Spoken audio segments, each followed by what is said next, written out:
एक समय की बात है, किसी जंगल में एक शेर के पैर में कांटा चुभ गया था, जिस कारण शेर न तो ठीक से चल पा रहा था और न ही शिकार कर पा रहा था।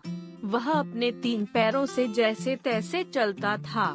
शेर कुछ दिनों तक भूखा रहने के बाद गीदड़ों की तरह मरे हुए जानवरों को खाने लगा। कुछ दिनों तक ऐसा ही चलता रहा, जिसके बाद वह शेर मरे हुए जानवरों के सड़े गले मांस खा खा कर ऊब गया। वह ताजा मांस खाना चाहता था, लेकिन उसका पैर शिकार करने के लिए उसका साथ नहीं दे रहा था। एक दिन वह मरे हुए जानवरों की लाशों की खोज में भटकते हुए एक छोटे से गुफा के पास पहुंचा। उस गुफा के बाहर एक लोमड़ी के पैरों की निशान थी, जिस कारण शेर खुश होकर बोला, आज तो ताजा मांस खाऊंगा। जब शेर उस गुफा के अंदर घुसा तो उसने देखा कि उस गुफा में कोई जानवर नहीं है, जिसके बाद वह शेर उस गुफा में ही लोमड़ी के आने का इंतजार करने लगा। शाम होने पर वह लोमड़ी अपने गुफा में वापस आने लगी। जब वह अपने गुफा के पास पहुंची तो उसने देखी कि एक शेर के पैरों का निशान गुफा के अंदर गया है, लेकिन वह निशान गुफा से बाहर नहीं आया है।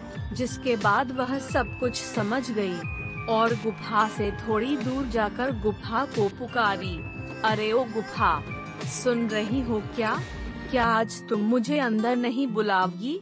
लोमड़ी की मुंह से ऐसी बातें सुनकर शेर कंफ्यूज होकर सोचने लगा कि आखिर एक गुफा बोल कैसे सकती है।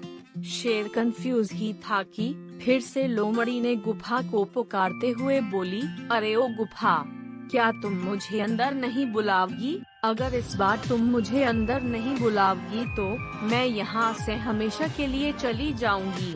फिर से यह सुनकर शेर कंफ्यूजन में गुफा के अंदर से ही लोमड़ी से कहा, अरे मेरे दोस्त लोमड़ी, तुम तो बुरा ही मान गए।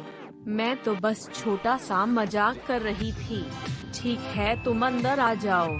शेर की आवाज सुनकर लोमड़ी वहां से तुरंत शेर की मूर्खता पर हंसती हुई भाग गई।